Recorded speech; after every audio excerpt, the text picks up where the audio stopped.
We're back, Grit TV at SOCAP 2009 in San Francisco. How did we get here? Why did we get here? And where might we be going as an economy, not to mention as a media industry? Our next guest is somebody who straddles both the media and this world of social capital. Her name is Lucy Bernholzen. She's the blogger behind Philanthropy 2173. Lucy, welcome to Grit TV. Glad to have you. Thanks for having me. Well, that's the big question. How did we get here? Is this just making the best of a collapsing economy, looking for something to save us?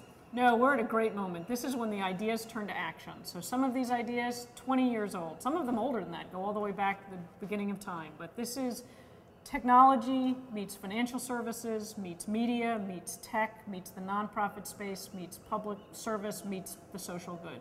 It's all come together. It's more than 20 years in the making, but what we're starting to see is a lot of theory, a lot of ideas, a lot of what could be's actually becoming real things. Well, talk about those 20 years. What happened in that period? You were being a doctorate student. You are Dr. Bernholz. You've written books. You've worked in foundation business.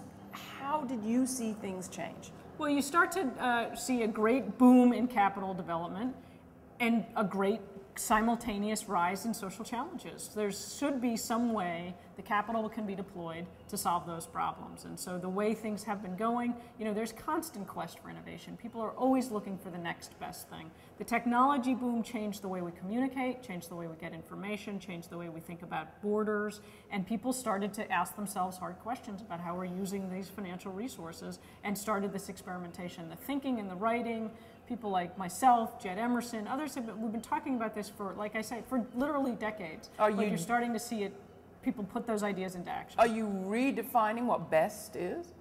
Oh boy, you want to start a conversation here. Ask them what better looks like. I don't know about best. Ask somebody what better looks like. There's no one vision of that, but there are visions of how to bring more money into the sector. People know what it means to help somebody get out of poverty, stop being hungry, get a job, safer community, have health care. We know what that looks like, and this is about kind of the fuel behind that. Can social action, can civic action turn a profit, or should it? There are some social goods that cannot be produced at a profit.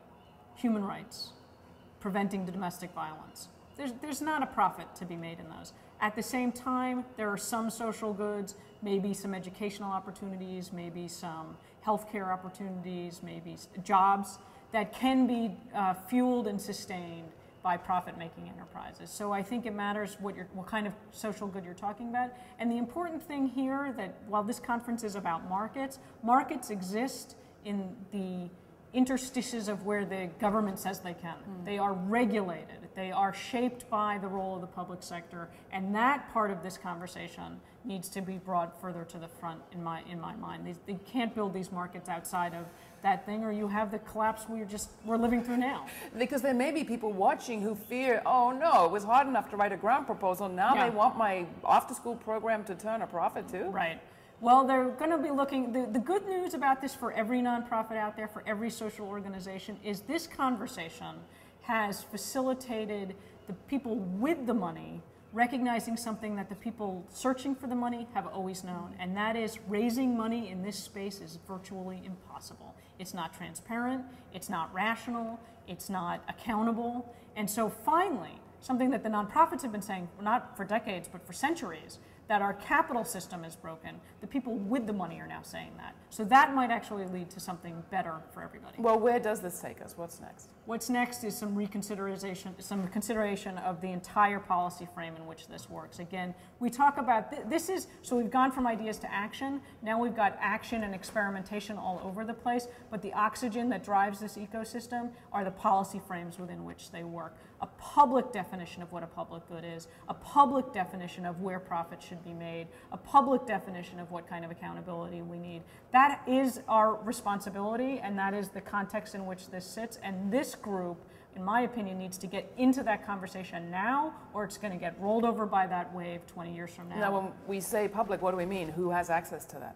We all have access to that in this country. It's a representative democracy still. It wasn't when I got up this morning. And so it's our public policy makers, it's our regulators, it's our lawmakers. And since we're talking mostly about global capital flow here, we also need to do a much better job of understanding what that looks like in South Africa or in Singapore or in London. You know, what do these frameworks look like? And there's a lot we can learn. I mean, the US-based B Corp, which is one of the great things to come out of this movement, is based on a UK model. Just remind people what it is. The B Corp is a hybrid organization that is a public purpose commercial entity. So you don't have to make that choice anymore. Most of us have been in that business of, can I actually do good and make a profit? Now you can actually structure yourself so that that's built right into the DNA of your organization. You're not choosing between one or the other, modeled on something built in the UK. So something between profit and non-profit, maybe small profit. Absolutely. Responsible profit. Talk, before we let you go, about the political situation that we're in the United States right now. Sonal Shah spoke here today from the Obama administration, spoke here this week. What do you think the Obama administration will bring to all of this? I think they're paying a great deal of attention to where public good comes from. They don't see it as entirely something the government can do. It's not something the private sector can be absolved from, and it's not something the independent sector can carry the weight of. So we all need to come together, and I think at the very least to have that message coming out of the White House is a bright new day for all of us, and now it's up to us to actually bring the best of each of those sectors together in a way that produces those public goods. Where can people follow your blog? Philanthropy2173.com. And remind us, 2173 has a familiar ring to it. Yeah, well, if you're a Woody Allen fan, you know that's the year that Sleeper is made, in which we find out that everything we thought we knew, not so much. Lucy Bernholtz, thanks so much for being with us on Thanks Grit for TV. having me. Much more to come. You can find out information about Lucy's blog and a whole lot more at our website, grittv.org.